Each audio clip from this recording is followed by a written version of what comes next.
Meus irmãos, convido você a abrir sua Bíblia em Jonas capítulo 3, do verso 5 ao verso 10. Semana passada nós falamos da pregação do profeta, a pregação depois de sair do ventre do peixe, andar 1000 quilômetros e falar 6 palavras durante um dia inteiro. Em 40 dias, Nínive será destruída. Essa é a mensagem. Em 40 dias, Nínive será destruída, e diz aí a Bíblia, nós vimos semana passada, que Jonas falou isso um dia inteirinho, mas não chegou nem na metade da cidade, porque a cidade era uma cidade que se demorava 3 dias para atravessar, e ele foi aí, pegou um atalho qualquer aí, durante um dia ficou gritando, em 40 dias Nínive será destruída. E eu convido você a acompanhar a leitura desses 5, 6 versos, para os irmãos verem a reação dos ninivitas a esse sermão que nós podemos considerar do ponto de vista homilético ruim. Se eu chego para os irmãos aqui e falo, em 40 dias Praia Grande será destruída e vou embora, os irmãos iam sair daqui falando mal do meu sermão, certamente. Então, do ponto de vista homilético, ruim, mas que trouxe frutos tremendos. Por isso que eu convido os irmãos a acompanhar a leitura. Os ninivitas creram em Deus e proclamaram um jejum, e vestiram-se de panos de saco, do maior até o menor. Chegou esta notícia ao rei de Nínive, ele levantou-se do seu trono, tirou de si as vestes reais, cobriu-se de pano de saco e assentou-se sobre a cinza, e fez-se proclamar e divulgar em Nínive, por mandato do rei e de seus grandes: nem homens nem animais, nem bois nem ovelhas, provem coisa alguma, nem os levem ao pasto, nem bebam água, mas sejam cobertos de pano de saco, tanto os homens como os animais, e clamarão fortemente a Deus e se converterão cada um do seu mau caminho e da violência que há nas suas mãos.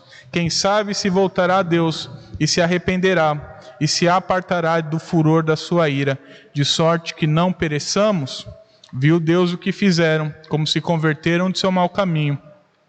E Deus se arrependeu do mal que tinha dito lhes faria, e não o fez. Oremos mais uma vez. Pai Santo, a palavra foi lida e será exposta. Que o Senhor fale aos nossos corações nessa noite.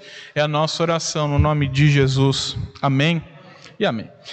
Meus irmãos, é uma história bíblica conhecida por todos, de uma mulher que foi pega em flagrante adultério. Os irmãos lembram, João 8, ela é trazida a Jesus pelos líderes religiosos, acusada de ter cometido adultério, e eles exigem que Jesus condene aquela mulher à morte, seguindo a lei de Moisés. A pegadinha da coisa é que se Jesus condena aquela morte, condena a morte aquela mulher seguindo a lei de Moisés, Jesus teria quebrado a lei de Roma, porque os judeus não poderiam matar ninguém, só os romanos. Por isso que quando Jesus é crucificado, ele vai até Pôncio Pilatos, e Pôncio Pilatos faz o julgamento de Jesus. Mas a história continua, e Jesus naquela sinuca ali, ele é colocado, e então Jesus saca uma das respostas mais brilhantes do ministério dele, quando ele diz: aquele que dentre vós estiver sem pecado, seja o primeiro a lhe atirar a pedra. João 8, verso 7. E a Bíblia diz que os homens começaram a deixar a mulher, cada um foi embora para casa, largou a pedra lá, Jesus estava escrevendo no chão. Interessante que Jesus poderia pegar aquela pedra e jogar na mulher, porque ele nunca tinha pecado, ele nunca tinha falhado. Mas Jesus faz uma pergunta para aquela mulher e diz: onde estão os teus acusadores? Ninguém te condenou? E aí a mulher responde: ninguém, Senhor. E Jesus diz: nem tampouco eu te condeno, vá e não peques mais. Nessa história nós vemos um Jesus, e durante todo o seu ministério Jesus demonstra isso, mas nessa história narrada só no Evangelho de João, nós vemos a compaixão de Jesus, a misericórdia de Jesus com aquela mulher adúltera. Olha, Jesus não negou o pecado dela, ela não negou o próprio pecado. Só que a lei falava que não era só a mulher que deveria ser apedrejada, antes era a mulher e o marido. E a cultura levou só a mulher a ser apedrejada diante de Jesus, por isso que Jesus deu a resposta que deu. Mas Jesus poderia condená-lo. Jesus poderia ser o primeiro a pegar a pedra e jogar na moça. Jesus estaria cumprindo a lei de Moisés. Mas Jesus teve compaixão. Ele poderia julgá-la, mas Jesus não a julgou. Ele poderia condená-la, mas Jesus não condenou. Antes, Jesus a perdoou e a encorajou a não pecar mais. E essa história é uma resumida aqui, mas é interessante porque fala de uma mulher que é pecadora, que de fato é pecadora, que o texto deixa evidente que ela de fato estava cometendo o adultério, mas assim como nós, e assim como os ninivitas na época do profeta Jonas, Deus não condenou essas pessoas. Pelo contrário, assim como nós, assim como os ninivitas, e assim como aquela mulher, Deus perdoou os pecadores. Deus teve compaixão desses pecadores, mesmo eles sendo pecadores. A mulher não ficou perfeita, a mulher não era perfeita, os ninivitas não eram perfeitos, nós não somos perfeitos. Mas Deus perdoa os pecadores, porque Ele é um Deus compassivo. Ele é um Deus cheio de compaixão.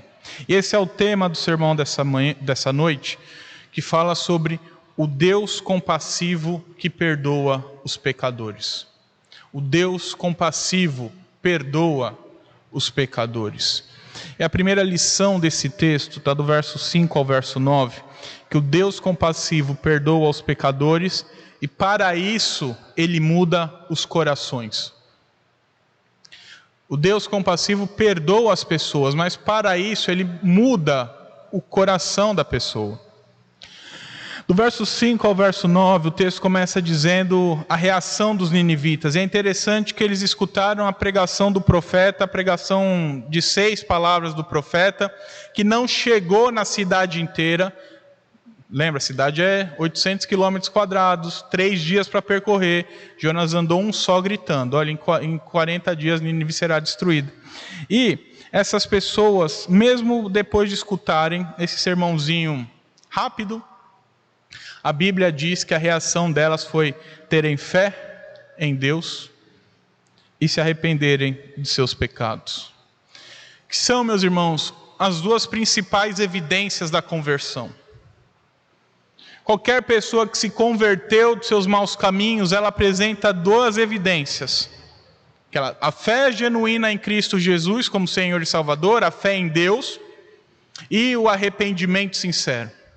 E essas 2 evidências nós podemos ver aqui, no caso dos ninivitas. Um estudioso bíblico chega a dizer que as 2 imagens que demonstram uma mudança sincera de coração aparecem aqui, que são o jejum e o uso do pano de saco. Ou a ideia do saco mesmo, pegar um saco e vestir, tirar a roupa e colocar um saco no lugar. Que essas 2 imagens elas aparecem com frequência no Antigo Testamento e demonstram as 2 a mesma coisa: arrependimento sincero, arrependimento genuíno. E aqui com os ninivitas essas 2 imagens aparecem de novo. Então olha que interessante, a fé deles resulta em uma ação espontânea, imediata e unânime entre toda a nação.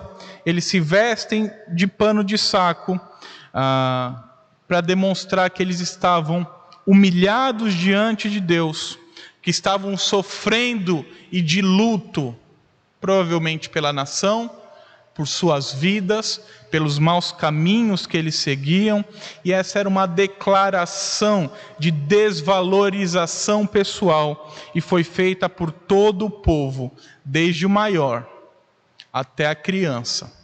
Todo o povo de Nínive se arrependeu e colocou-se em sacos diante de Deus e proclamaram um jejum. Interessante que até os animais foram envolvidos. As crianças, mesmo sem entender nada, os pais fizeram. Os animais que você olha e fala que não tem nada, os donos colocaram sacos sobre elas. E foi proclamado um jejum, não só para as pessoas, mas nenhum dos animais poderia nem comer, nem beber água durante o tempo de provação. Isso é interessante, meus irmãos, porque alguns estudiosos negam a conversão dos ninivitas e dizem que houve uma mudança só de caráter, ou uma mudança comportamental dos ninivitas, não necessariamente uma salvação dos ninivitas. Porém, a Bíblia, de maneira geral, ensina que a conversão traz consigo a fé verdadeira e o arrependimento genuíno, e que os dois aparecem aqui. Portanto, apesar de alguns duvidarem, é possível concluir que as transformações deles não foram só meras transformações protocolares, legalistas, como se eu vou fazer isso porque Deus vai se acalmar. Eu vou cumprir o checklist da santidade. Mas ao que tudo indica, a conversão deles foi sincera e de coração. Eles passaram a ter uma fé genuína em Deus e um coração sinceramente arrependidos em Deus, que salvou eles não só da ira após aos 40 dias, mas salvou eles também da ira eterna e conduziu-os à salvação para sempre, junto de Deus e posteriormente no novo céu e nova terra.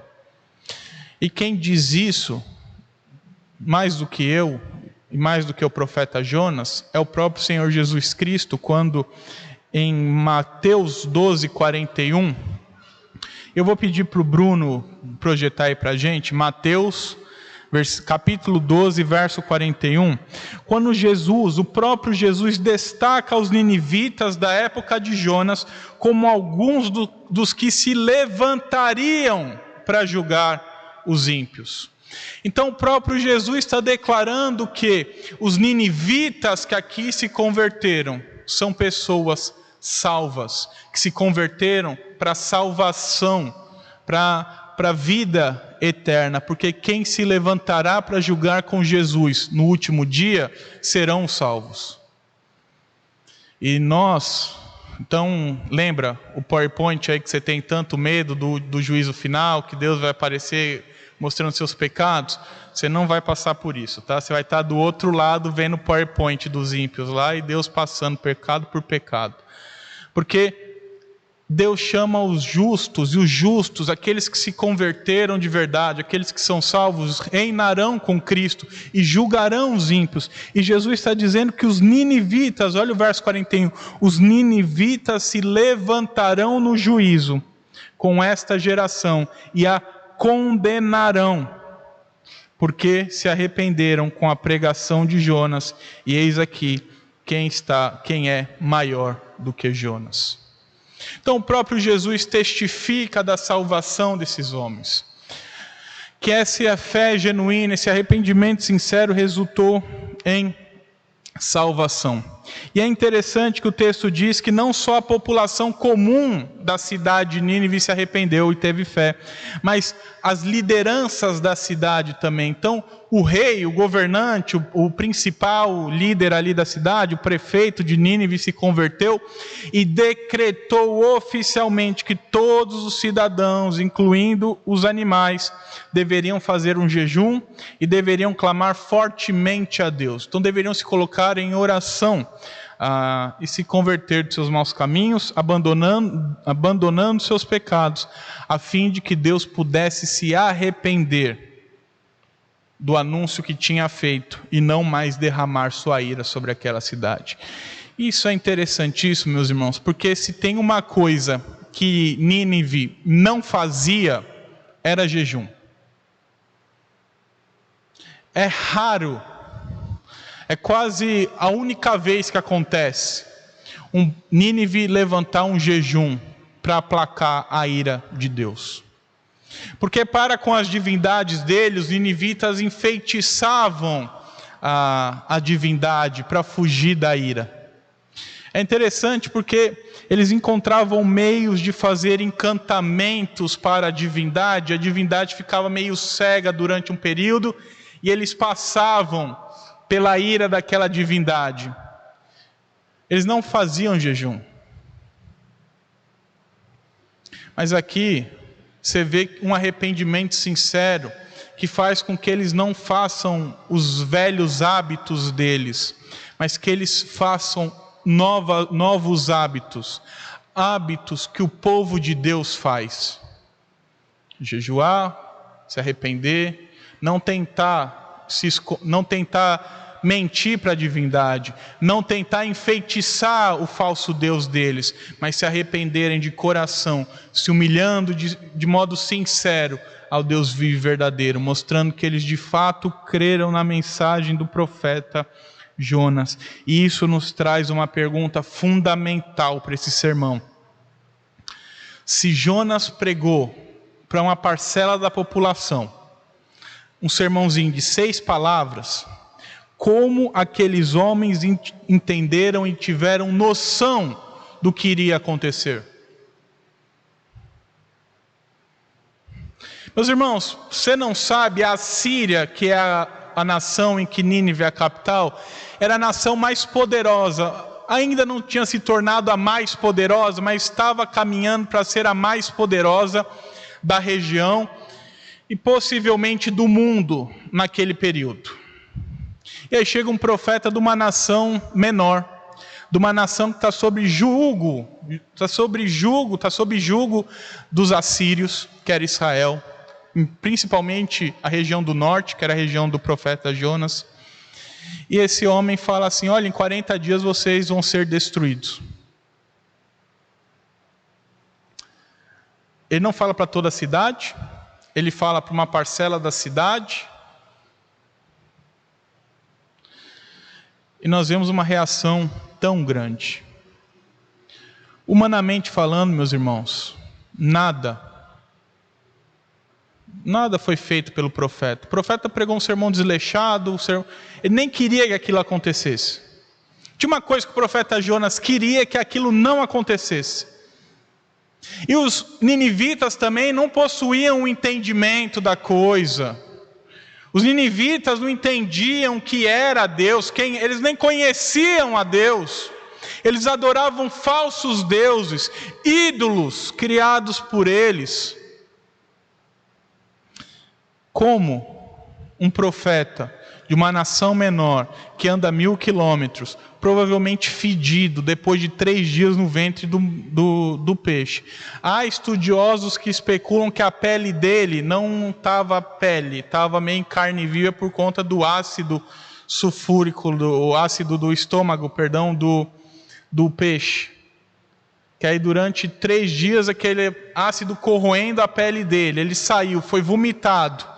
Andou 1000 quilômetros no sol do deserto, até chegar em Nínive. Chegou de uma naçãozinha falando, e uma cidade inteira, a capital do império, se converteu. Isso não é obra de homens. A razão dessa mudança não está nos ninivitas. A razão dessa mudança não está no profeta Jonas. A razão dessa mudança está em Deus, porque Deus mudou o coração daquela nação. Deus mudou o coração de todas aquelas pessoas daquela cidade. Porque humanamente falando é impossível esse evento ter acontecido, mas para Deus nada é impossível. E é importante dizer que o que levou esse povo a entender a mensagem, a arrepender dos seus pecados e terem fé genuína, não foi a capacidade espiritual deles. Como eu falei, eles eram cegos.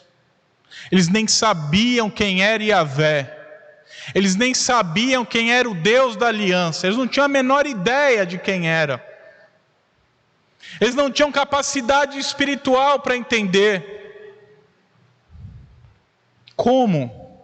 Se não a vontade de Deus de salvar aquela nação, para explicar essa mudança tão repentina e sem precedentes na história da humanidade.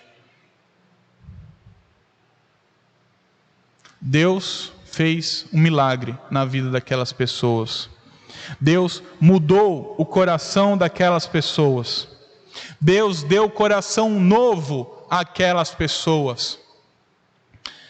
E essa mudança de coração, meus irmãos, a gente chama de regeneração, que é uma obra que só Deus faz.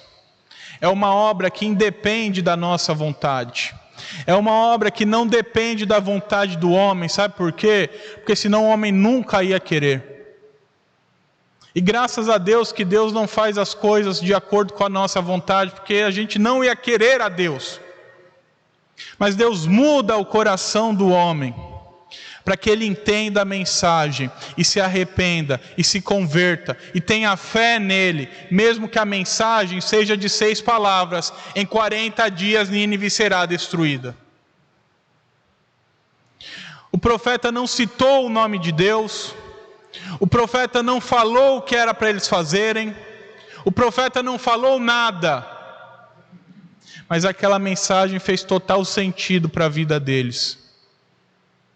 E essa mudança de coração que Deus faz, possibilitou esses homens então, a mesmo um sermãozinho de 6 palavras, eles entenderem absolutamente tudo.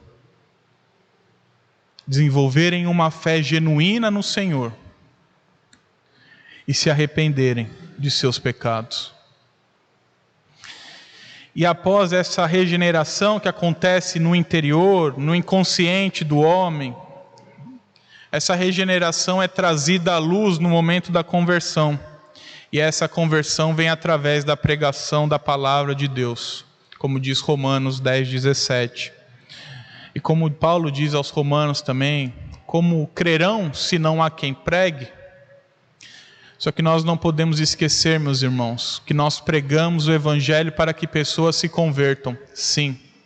Mas essa conversão só acontece porque Deus transformou o coração delas primeiro. Porque senão você pode passar a vida inteira pregando, expondo da melhor maneira possível, trazer o melhor sermão do planeta. Se Deus não mudar o coração dessas pessoas, de nada adianta. Agora, se Deus mudou, você, com suas palavras simples, com seu jeito simples de explicar, vai fazer total sentido na vida e no coração daquelas pessoas. E isso, meus irmãos, essa regeneração e posterior conversão não aconteceu só com os ninivitas, mas acontece com todos os homens, em todas as épocas. Lembre-se, a Bíblia diz que nós éramos mortos em nossos delitos e pecados, até que nós fomos gerados de novo, a regeneração, para que nós tivéssemos vida e vida eterna em Cristo Jesus. Essa porção do texto então traz lições valiosas para a nossa vida. A primeira é que nós devemos ser gratos a Deus pela nossa salvação. Nós devemos ter gratidão a Deus por muitas coisas. E sempre que tiver difícil de lembrar algum motivo de ter gratidão a Deus, lembre-se desse: Deus te salvou. Deus mudou o seu coração. Deus fez com que você acreditasse nele. Deus te buscou, mesmo você sendo pecador, mesmo você não merecendo, mesmo você sendo tão falho, Deus ainda assim mudou o seu coração. Então nós devemos ser gratos a Ele. E se você entendeu a mensagem do Evangelho, está hoje aqui crendo que Jesus Cristo é o único suficiente Salvador da sua vida, saiba que isso só foi possível porque Deus fez uma mudança radical no seu coração. Então, sempre, sempre e sempre, agradeça ao Senhor pela sua salvação. Nunca ache que foi você que conquistou. Porque se não fosse Deus te alcançar, não era aqui que você estaria. Uma outra lição é que nós devemos apoiar financeiramente e com orações as pessoas que pregam o Evangelho nas mais diversas nações. Pessoas que se dispõem a sair do conforto do seu país, do seu lar, para ir para outras nações, nações que podem inclusive tirar a vida desse missionário. Porque Deus pode fazer um avivamento nessas nações, como fez na cidade de Nínive. Olha, o missionário Jonas não era o melhor missionário do planeta Terra. O missionário Jonas nem queria ir para Nínive. Mas Deus usou aquele homem para salvar uma geração inteira de ninivitas. Então, meus irmãos, que nós possamos também apoiar em oração, apoiar financeiramente homens e mulheres que se levantaram para pregar o evangelho às pessoas, para levar a salvação a outras nações e orar para que Deus transforme o coração dessas pessoas, para que nós possamos testemunhar, talvez não em vida, mas na glória, uma multidão de pessoas que foram alcançadas e que nós fizemos parte de alguma maneira, incentivando o missionário financeiramente e orando pela vida daquelas pessoas. Também precisamos aprender a clamar a Deus para que nossos governantes sejam regenerados e se convertam, a fim de que toda a nação seja melhor e mais condizente com aquilo que queremos e desejamos para ela. E assim, se nossos governantes fossem salvos, fossem regenerados, se convertessem de seus maus caminhos, com certeza nós teríamos uma nação muito melhor. O Brasil cheio de problemas já é bom. Imagina se a gente pudesse combater o maior dos problemas da nossa nação, que são os nossos governantes. Inclusive aqueles que se apropriam falsamente do Evangelho. Homens que se levantam, que dizem serem evangélicos para agrariar votos, mas que não passam de falsos profetas, de anticristos em nosso meio. Que a gente ore então pela nossa nação, para que a nossa nação mude, os nossos governantes mudem, para que a nossa nação, os nossos governantes se convertam de seus maus caminhos, e que nós tenhamos uma nação mais justa, uma nação melhor, uma nação que zela mais pelos mais necessitados, que faz políticas que agradam a população, que faz política que a população precisa, não pensando em voto, mas pensando em glorificar a Deus. Por fim, precisamos aprender a pregar, não aquilo que os homens querem ouvir, mas precisamos aprender a pregar aquilo que os homens precisam ouvir. Os ninivitas precisavam escutar que em 40 dias Nínive seria destruída. Nós muitas vezes queremos pregar um evangelho só da graça. E esquecemos que para apresentar a graça nós precisamos falar também do juízo de Deus. Que o mesmo Deus que salva é o Deus que condena. Que o mesmo Deus que salva para o céu é o mesmo Deus que mandará para o inferno aqueles que não se arrependerem de seus pecados. Nós precisamos aprender a pregar o evangelho para pessoas, ainda que na nossa simplicidade, ainda que não sabendo muito bem articular um sermão completo, mas na nossa simplicidade nós precisamos aprender a pregar o evangelho. Porque se Deus transformou o coração daquela pessoa que está te escutando, o seu sermão, o seu testemunho, a sua pregação, fará com que aquela pessoa tenha fé em Deus e se arrependa de seus pecados. E você vai poder ser pai da fé de muitas pessoas. Vai poder dizer: olha, eu preguei o evangelho e fulano se converteu. Isso claro que não é glória a nós em nenhum momento, isso é glória total a Deus, porque se Deus não mudar o coração, a gente vai pregar uma vida inteira e ninguém vai se converter. Mas se Deus regenerou a pessoa, se você não falar, ela também não vai se converter. Ela precisa escutar a pregação do Evangelho, para que aquela salvação que aconteceu no interior dela e que aconteceu no íntimo dela, no inconsciente dela, possa vir à luz, possa vir ao consciente, e aquela pessoa possa vir e adorar ao Senhor. Porque nós pregamos o Evangelho, meus irmãos, não é simplesmente para a pessoa ser salva. O fim principal da pregação do Evangelho para as pessoas não é a salvação, é que essas pessoas glorifiquem a Deus. Por isso nós pregamos o Evangelho. Porque se não for esse o fim, Deus já salva na regeneração. Mas a gente quer que essas pessoas abandonem seus maus caminhos, que essas pessoas tenham fé genuína e que elas passem de inimigas de Deus no seu consciente para adoradores de Deus conscientemente. Venham à igreja não por obrigação, mas por amor ao Deus, para glorificar a Deus. Por isso que nós pregamos o Evangelho. E essas coisas acontecem só quando há conversão. Por isso eu e você precisamos aprender a pregar com esperança. A gente já às vezes já pregou tanto e tantos nãos nós já escutamos, que muitas vezes nós pregamos por vai, prega, sem esperança. Que a gente prega por desencargo de consciência, que a gente prega sem esperar mudanças. Mas tinha um autor de pregação que falava assim: toda vez que você prega, você tem que pregar com fé de que Deus pode transformar a sua nação através da sua pregação. A nossa pregação tem que ser uma pregação cheia de esperança, sabendo que se Deus fizer, aquela pessoa vai acreditar e que ela vai mudar instantaneamente e vai passar a crer no Deus vivo e verdadeiro. Nós vimos então que o Deus perdoa os pecadores, por isso e para isso ele muda os corações.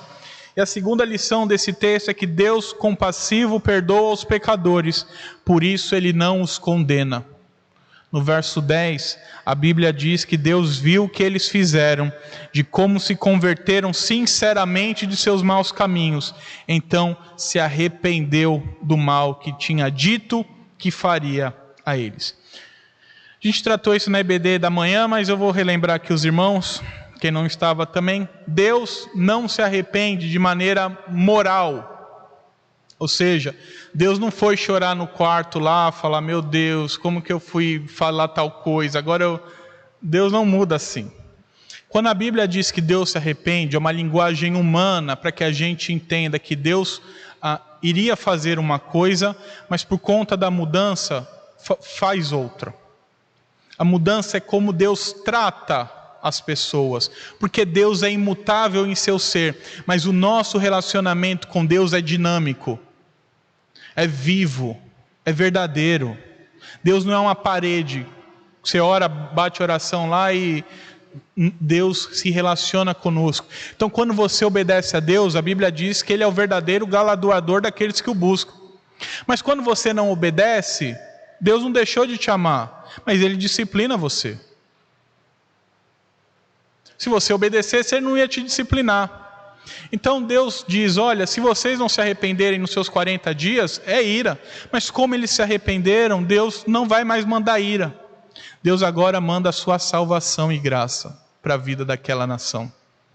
Esse é o arrependimento do texto. Deus então, Ele não mais manda ira sobre o pecado daquela nação. Lembra? Eles eram uma cidade cheia de iniquidade, que o pecado deles tinha subido até Deus. Mas Deus agora decide não mais condenar, mas Deus decide salvar aquele povo. Ou seja, o arrependimento aqui é um modo humano de expressar uma atividade divina, a fim de nós entendermos melhor. Lembre-se sempre, Calvino falava bastante isso, eu gosto bastante porque traz a ideia bem. Sabe quando você fala com uma criança, você balbucia? Você vai falar com o meu filho ali, você não vai falar com a sua voz normal, você vai mudar a voz um pouco, vai falar mais de um jeito diferente. para a criança entender, aí ela dá uma risadinha, aí você já fica feliz achando que ela entendeu tudo. Então, Deus fala assim com os homens, para que a gente entenda a palavra dele. Deus balbucia, Calvino usava esse termo, Deus balbucia a sua palavra a nós, para que nós possamos entender tudo o que Ele quer para nós, e tudo o que Ele requer, e que nós possamos entender tudo o que Ele requer de nós, de maneira bem fácil, e sem inventar desculpa que está difícil demais. Então, meus irmãos, a Bíblia traz outros momentos em que mostra essa mudança de Deus, de não mais condenar e passar a salvar as pessoas. Joel 2,3 diz: rasgai o vosso coração e não as vossas vestes, e convertei-vos ao Senhor vosso Deus, porque Ele é misericordioso e compassivo, e tardio em irar-se, e grande em benignidade, e se arrepende do mal. Jeremias 18, 7, 8 diz: no momento em que eu falar acerca de uma nação, ou de um reino para o arrancar, derribar e destruir, se tal nação se converter da maldade contra a qual eu falei, também eu me arrependerei do mal que pensava lhe fazer. Então, a Bíblia traz esse arrependimento assim: olha, se vocês não mudarem, vai ter ira, mas se vocês mudarem, eu não mais os condenarei. Antes, eu salvarei vocês. É isso a mensagem aqui de Jonas. Essa é a mensagem em Joel. Essa é a mensagem em Jeremias. E para os irmãos terem ideia, estima-se que em Nínive existia cerca de 500 a 600 mil pessoas. 500 a 600 mil pessoas, e entre elas 120 mil crianças. A gente está falando de uma conversão, de um avivamento de 600, é até difícil falar o número, 600 mil pessoas. Não houve avivamento maior do que esse. Entenda, em tão grande escala e pouco tempo.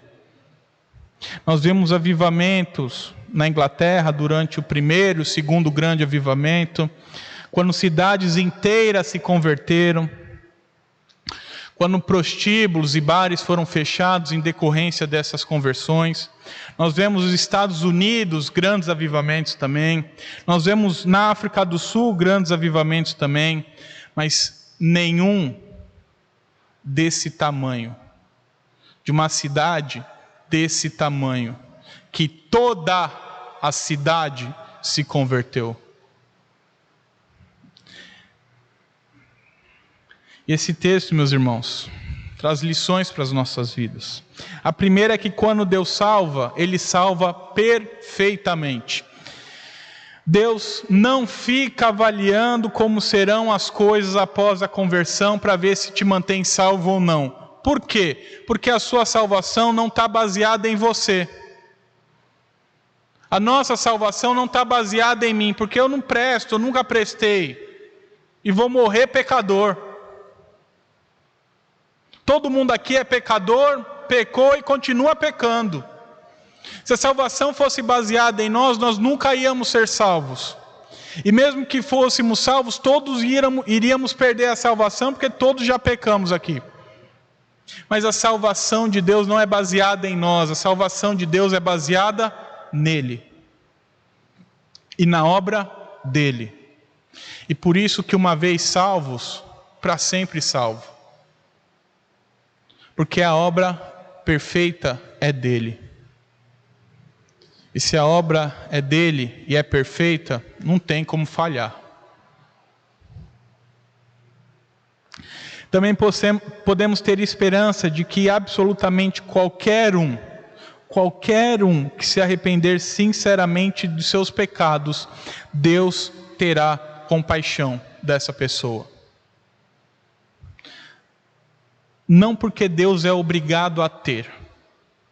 Deus não é obrigado a ter compaixão de ninguém. Mas Ele é um Deus compassivo, que quer ter compaixão dessas pessoas. que gosta de demonstrar sua compaixão pelas pessoas, senão nenhum de nós estaríamos aqui. Porque Ele é um Deus compassivo. Então qualquer um que se arrependa, Deus perdoará essa pessoa e salvará essa pessoa perfeitamente. Também nos dá esperança quanto ao Brasil, já que a gente vive governos e governos, e seja o espectro político que você gostar ou não gostar, tá bom? Não tem governo que seja perfeito. Seja de direita, seja de esquerda, todos têm falhas, todos pecam, todos têm virtudes também. Todos cometem atos vis, cometeram atos cruéis, seja através do aumento abusivo de impostos, seja a falta de suprir necessidades básicas. A gente fala aí de corrupção.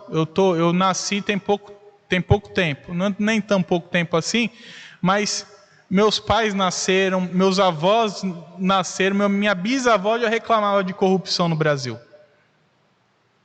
A gente está falando aí do Getúlio Vargas, já que reclamava de corrupção no Brasil. Envolvimentos com escândalos, envolvimentos com criminosos, a criminalidade crescendo, coisas que certamente atraem a ira de Deus, mas nós como igreja entenda, a igreja, não é o pastor só, tá, meus irmãos? É a igreja. Nós devemos nos levantar e pregar contra essas coisas. E falar contra essas coisas. Nós não defendemos político.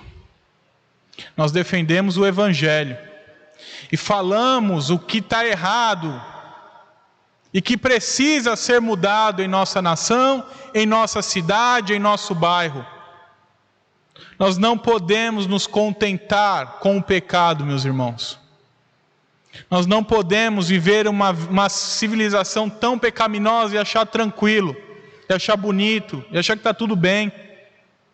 A gente foi chamado por Deus para pregar contra essas coisas também.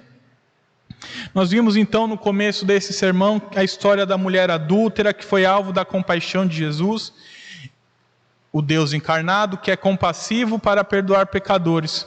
E como vimos no sermão, Ele é compassivo para perdoar pecadores, por isso Ele primeiro transforma o coração, levando as pessoas a entenderem a mensagem, se arrependerem de seus pecados, terem fé genuína nele, e que Ele tem compaixão também para perdoar e não condenar mais aqueles, antes salvar, levando a condenação sobre si, na pessoa de Jesus Cristo, na cruz do Calvário.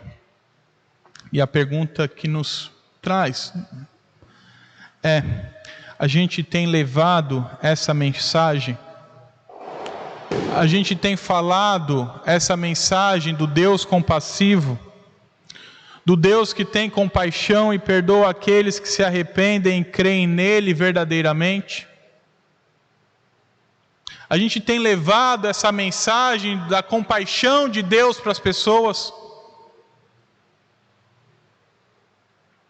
Porque como o texto nos mostra, Deus é cheio de compaixão e de amor, ao ponto de perdoar mesmo os piores pecadores quando eles se arrependem.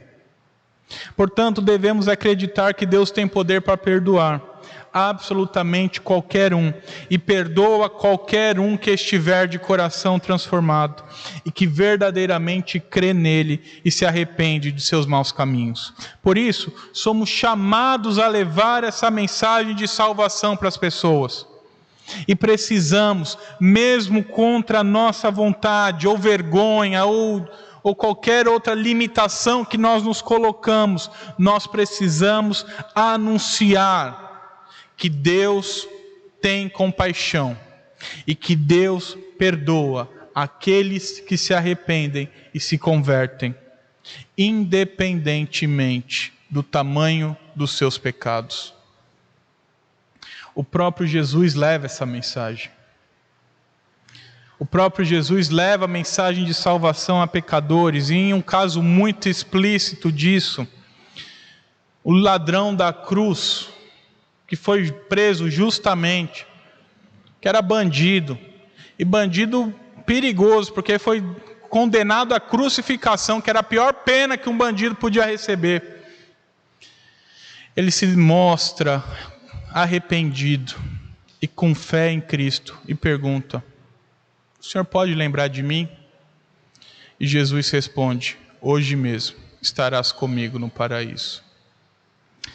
A gente precisa então imitar o nosso Senhor. A gente precisa imitar o nosso Salvador.